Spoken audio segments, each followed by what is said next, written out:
नमः शिवाय। श्री महालक्ष्मी नमः। नमो भगवते वासुदेवाय। जय मां सरस्वती। जय श्री कृष्ण। राधे राधे।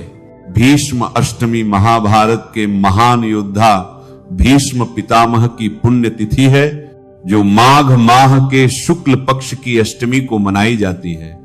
मान्यता है कि बाणों की शैया पर लेटे भीष्म ने सूर्य के उत्तरायण होने पर इसी दिन अपने प्राण त्यागे थे। यह दिन पितरों के तर्पण, स्नान और दान के लिए अत्यंत शुभ माना जाता है। माघ मास के शुक्ल पक्ष की अष्टमी तिथि की, जो इस 26 जनवरी के दिन सोमवार को हमें प्राप्त हो रही है, यह कोई साधारण तिथि नहीं है। सोमवार का दिन, माघ मास और शुक्ल पक्ष की अष्टमी, तीनों का एक साथ आ जाना इस दिन को अत्यंत दुर्लभ और फलदायी बना देता है। शास्त्रों में इस अष्टमी तिथि को भीमाष्टमी कहा गया है। यही वह पावन दिन है जो महाभारत के महान योद्धा, धर्म और प्रतिज्ञा के प्रतीक भीष्म पितामह को समर्पित है। इस दिन किया जाने वाला कर्म भीष्म तर्पण कहलाता है। यह तर्पण माता पिता की संतति को सुख देने वाला, पितृदोष को शांत करने वाला और जीवन में स्थिरता लाने वाला माना गया है। मैं आपसे जिस विषय पर बात करने जा रहा हूं, वह केवल एक धार्मिक विधि नहीं है, बल्कि भारतीय सनातन परंपरा की आत्मा से जुड़ा हुआ ऐसा विषय है जिसे जान लेने के बाद कोई भी श्रद्धालु इस दिन को साधारण मान ही नहीं सकता। आज हम उस पावन तिथि की बात करेंगे जो माघ मास के शुक्ल पक्ष की अष्टमी तिथि को प्राप्त होती है, और इस वर्ष यह तिथि हमें सोमवार के दिन 26 जनवरी को प्राप्त हो रही है। सोमवार स्वयं शिव तत्व से जुड़ा हुआ दिन है, और जब उसी दिन माघ शुक्ल अष्टमी आती है तो उसका महत्व कई गुना बढ़ जाता है।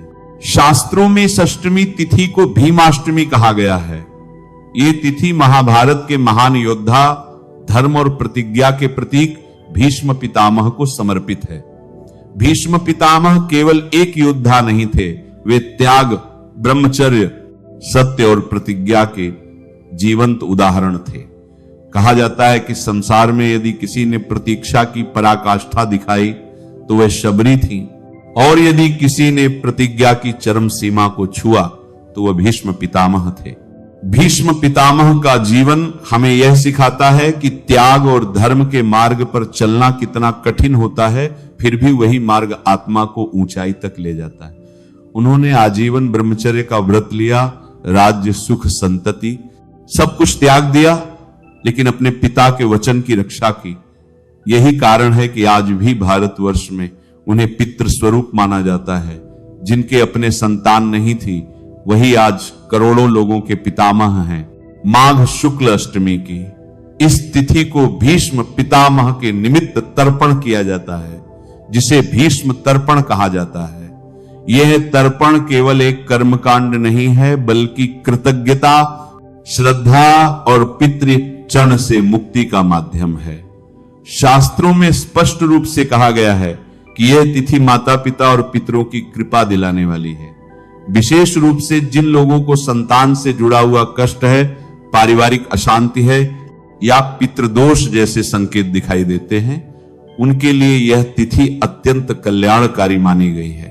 अब एक बहुत बड़ा प्रश्न जो लोगों के मन में उठता है वह ये कि भीष्म तर्पण कौन कर सकता है। बहुत से लोग सोचते हैं कि यह केवल ब्राह्मणों के लिए है या केवल उन्हीं के लिए है जिनके माता पिता नहीं हैं, लेकिन शास्त्र इस विषय में अत्यंत स्पष्ट है। निर्णय सिंधु जैसे ग्रंथों में प्रमाण मिलता है कि जीवित पिता होने पर भी भीष्म तर्पण किया जा सकता है, अर्थात चाहे आपके माता पिता जीवित हो या न हो, चाहे आप किसी भी वर्ण या आश्रम में हो, भीष्म तर्पण करने का अधिकार सभी को है। ये बात इसलिए महत्वपूर्ण है क्योंकि भीष्म पितामह किसी एक कुल या परिवार तक सीमित नहीं है। वे संपूर्ण सनातन परंपरा के पितामह हैं, इसलिए उनके लिए किया गया तर्पण सार्वभौमिक माना गया है। अब यह समझना भी आवश्यक है कि क्या भीष्म तर्पण करना अनिवार्य है। शास्त्रों में इस विषय पर भी कठोर शब्दों का प्रयोग किया गया है।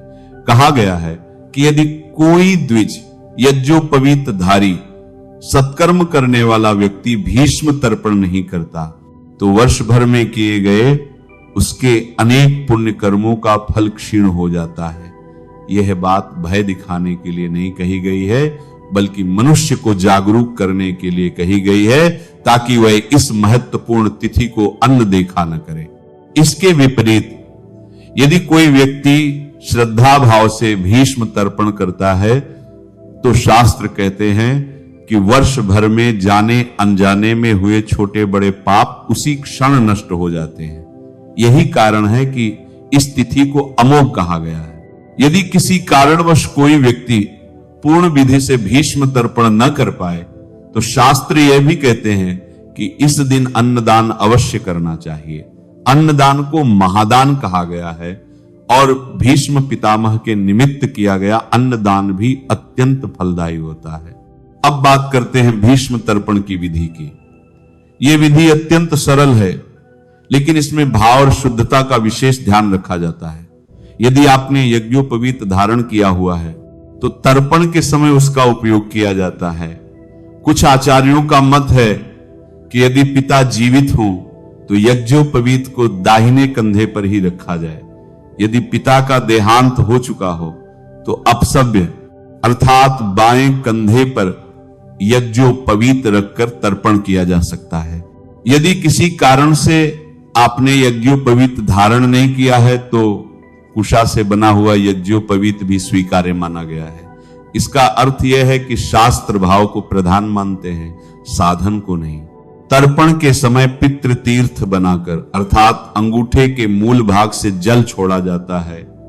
जल में काले तिल मिलाए जाते हैं, क्योंकि तिल को पितृ तृप्ति का प्रतीक माना गया है। तर्पण करते समय भीष्म पितामह का स्मरण करते हुए मंत्र का उच्चारण किया जाता है, जिसमें उनके सत्य, शांति, ब्रह्मचर्य और अपुत्र भाव का स्मरण किया जाता है। इस मंत्र का भाव यही है कि हम ऐसे महापुरुष को जल अर्पित कर रहे हैं जिन्होंने अपने जीवन को धर्म के लिए समर्पित कर दिया। तर्पण के पश्चात अपने ऊपर जल का छिड़काव किया जाता है और आचमन किया जाता है, जिससे कर्म की शुद्धता पूर्ण हो। इसके बाद एक पात्र में जल लेकर उसमें काले तिल मिलाकर उसी स्थान पर बैठकर भीष्म पितामह को अर्घ्य अर्पित किया जाता है। अर्घ्य अर्पण के समय भीष्म पितामह को वसु स्वरूप, शांतनु पुत्र और आजीवन ब्रह्मचारी के रूप में स्मरण किया जाता है। यह पूरा कर्म अत्यंत शांत भाव से किया जाना चाहिए। इसमें जल्दबाजी या दिखावे का कोई स्थान नहीं है। यह एक ऐसा क्षण होता है जब व्यक्ति अपने पूर्वजों, अपनी परंपरा और अपने संस्कारों से जुड़ता है। माघ मास स्वयं में ही स्नान, दान और जप का महीना माना गया है। जब इसी माघ मास में भीमाष्टमी आती है तो उसका प्रभाव और अधिक बढ़ जाता है। यही कारण है कि शास्त्रों में इस दिन को माता पिता की संतति को सुख देने वाला बताया गया है। आज के समय में जब लोग मानसिक तनाव, पारिवारिक कलह और असंतोष से घिरे हुए हैं, ऐसे में यह तिथि हमें यह स्मरण कराती है कि हम अपनी जड़ों को न भूलें। भीष्म पितामह का स्मरण हमें त्याग, धैर्य और कर्तव्य की प्रेरणा देता है।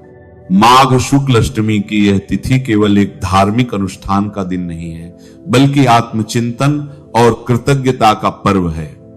यदि इस दिन श्रद्धा भाव से भीष्म तर्पण किया जाए तो न केवल पितृ प्रसन्न होते हैं, बल्कि जीवन में स्थिरता, शांति और संतुलन का अनुभव भी होता है। अब चलिए कथा जान लेते हैं। एक अत्यंत महत्वपूर्ण और भावनात्मक घटना भीष्म पितामह के देह त्याग से जुड़ी हुई है।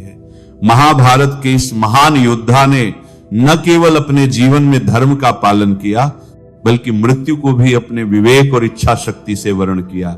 इसी कारण माघ शुक्ल पक्ष की अष्टमी तिथि को भीष्म अष्टमी के नाम से जाना जाता है।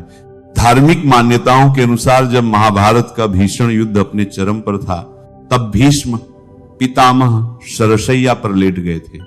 वे बाणों से विद्ध थे, लेकिन फिर भी उन्होंने उसी क्षण अपने प्राणों का त्याग नहीं किया। इसका कारण यह था कि उन्हें अपने पिता से इच्छा मृत्यु का वरदान प्राप्त था। यह वरदान उन्हें यह अधिकार देता था कि वे अपनी मृत्यु का समय स्वयं चुन सकते हैं। भीष्म पितामह जानते थे कि उत्तरायण काल को हिंदू धर्म में अत्यंत शुभ और मोक्षदायक माना गया है, इसीलिए उन्होंने सूर्य के उत्तरायण होने की प्रतीक्षा की। माघ मास के शुक्ल पक्ष की अष्टमी तिथि को जब सूर्य उत्तरायण में प्रवेश कर चुका था, उसी दिन भीष्म पितामह ने योग बल के माध्यम से अपने प्राणों का त्याग किया।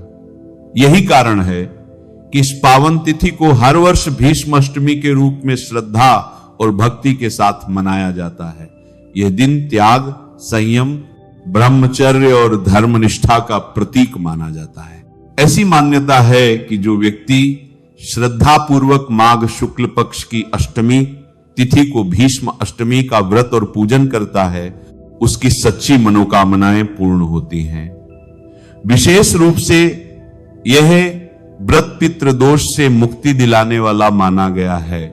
जिन लोगों की कुंडली में पितृदोष होता है या जिन्हें अपने पूर्वजों की शांति को लेकर चिंता रहती है, उनके लिए यह दिन अत्यंत फलदायी माना गया है। भीष्म अष्टमी के दिन भीष्म पितामह के नाम से जल में तिल, कुश और अक्षत डालकर तर्पण करने का विशेष महत्व है। धार्मिक मान्यता है कि इस दिन किया गया तर्पण सीधे पितरों तक पहुंचता है और उनसे आशीर्वाद प्राप्त होता है। कहा जाता है कि इस दिन विधि पूर्वक तर्पण करने से व्यक्ति के पूरे वर्ष भर के पापों का क्षय हो जाता है और आत्मा को मानसिक शांति प्राप्त होती है। भीष्म अष्टमी का व्रत संतान सुख से भी गहराई से जुड़ा हुआ है।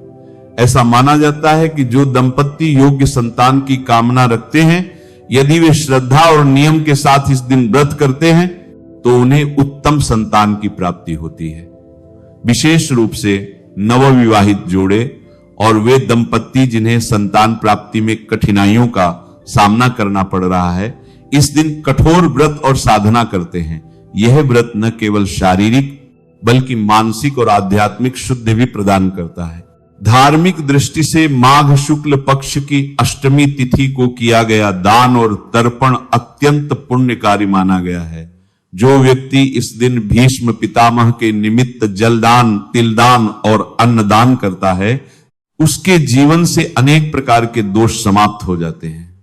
ऐसा भी कहा जाता है कि इस दिन किए गए पुण्य कर्मों का फल कई गुना होकर प्राप्त होता है। वर्ष 2026 में भीष्म अष्टमी का पर्व माघ शुक्ल पक्ष की अष्टमी तिथि को मनाया जाएगा। इस दिन विशेष शुभ योगों का संयोग बन रहा है। धार्मिक पंचांग के अनुसार इस तिथि पर अश्विनी नक्षत्र का प्रभाव रहेगा, जिसके कारण एक विशेष शुभ योग निर्मित होगा।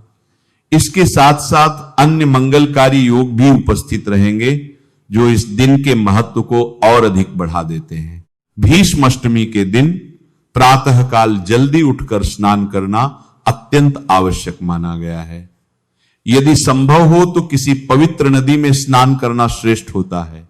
यदि ऐसा संभव न हो तो घर पर ही स्नान के जल में गंगा जल मिलाकर स्नान किया जा सकता है। स्नान के पश्चात स्वच्छ वस्त्र धारण कर भगवान विष्णु और भीष्म पितामह का ध्यान किया जाता है। तर्पण करते समय व्यक्ति को दक्षिण दिशा की ओर मुख करके बैठना चाहिए और श्रद्धा के साथ मंत्रों का उच्चारण करते हुए जल अर्पित करना चाहिए। तिल, कुश और जल का प्रयोग करते हुए तर्पण किया जाता है। यह क्रिया अत्यंत शांत मन से की जानी चाहिए, क्योंकि यह सीधे पितरों और भीष्म पितामह की आत्मा को समर्पित होती है। महाभारत की कथा के अनुसार भीष्म पितामह का जन्म नाम देवव्रत था। वे राजा शांतनु और देवी गंगा के पुत्र थे। बाल्यकाल से ही देवव्रत असाधारण प्रतिभा और अद्भुत गुणों से युक्त थे। उन्होंने अपने जीवन में कभी भी अपने वचन से विचलित होना स्वीकार नहीं किया। यही कारण था कि उन्हें भीष्म प्रतिज्ञा के लिए जाना जाता है। जब राजा शांतनु ने सत्यवती से विवाह करने की इच्छा प्रकट की, तब सत्यवती के पिता ने शर्त रखी कि सत्यवती के पुत्र ही हस्तिनापुर के राजा होंगे। यह सुनकर देवव्रत ने अपने पिता के सुख के लिए आजीवन ब्रह्मचर्य और सिंहासन त्याग की प्रतिज्ञा ली। इसी कठोर और महान प्रतिज्ञा के कारण उन्हें भीष्म कहा जाने लगा। देवी गंगा ने शांतनु से विवाह करते समय यह शर्त रखी थी कि राजा उनसे कभी कोई प्रश्न नहीं करेंगे। उन्होंने अपने 7 पुत्रों को जन्म के तुरंत बाद गंगा में प्रवाहित कर दिया। राजा शांतनु यह सब देखकर भी मौन रहे। लेकिन जब 8वें पुत्र देवव्रत को भी गंगा नदी में ले जाने लगी, तब वे अपने वचन को भूलकर उन्हें रोक बैठे। इसी क्षण गंगा देवव्रत को अपने साथ ले गई और उन्हें दिव्य अस्त्र शस्त्र और शास्त्रों का ज्ञान प्रदान किया। देवव्रत बड़े होकर भीष्म पितामह बने और जीवन भर धर्म के मार्ग पर चलते रहे। उन्होंने महाभारत के युद्ध में कौरवों की ओर से युद्ध किया, लेकिन उनका हृदय सदा धर्म के पक्ष में ही रहा। जब वे सरसैया पर लेटे थे, तब भी उन्होंने युधिष्ठिर को राजधर्म और मोक्ष का उपदेश दिया। भीष्म अष्टमी केवल एक व्रत या पर्व नहीं है, बल्कि यह हमें त्याग, धैर्य और धर्म के मार्ग पर चलने की प्रेरणा देता है। यह दिन हमें सिखाता है कि जीवन में परिस्थितियां कैसी भी हों, यदि मनुष्य अपने सिद्धांतों पर अडिग रहता है तो वह अमर हो जाता है। इस पावन दिन पर भीष्म पितामह का स्मरण करना, उनका ध्यान करना और उनके आदर्शों को जीवन में उतारने का संकल्प लेना ही इस पर्व का वास्तविक उद्देश्य है। यही कारण है कि भीष्म अष्टमी को हिंदू धर्म में अत्यंत श्रद्धा और सम्मान के साथ मनाया जाता है। इसी भावना के साथ भीष्म पितामह को नमन करते हुए इस पावन तिथि को सार्थक बनाइए। नमः शिवाय। श्री महालक्ष्मी नमः। नमो भगवते वासुदेवाय। जय मां सरस्वती। जय श्री कृष्ण। राधे राधे।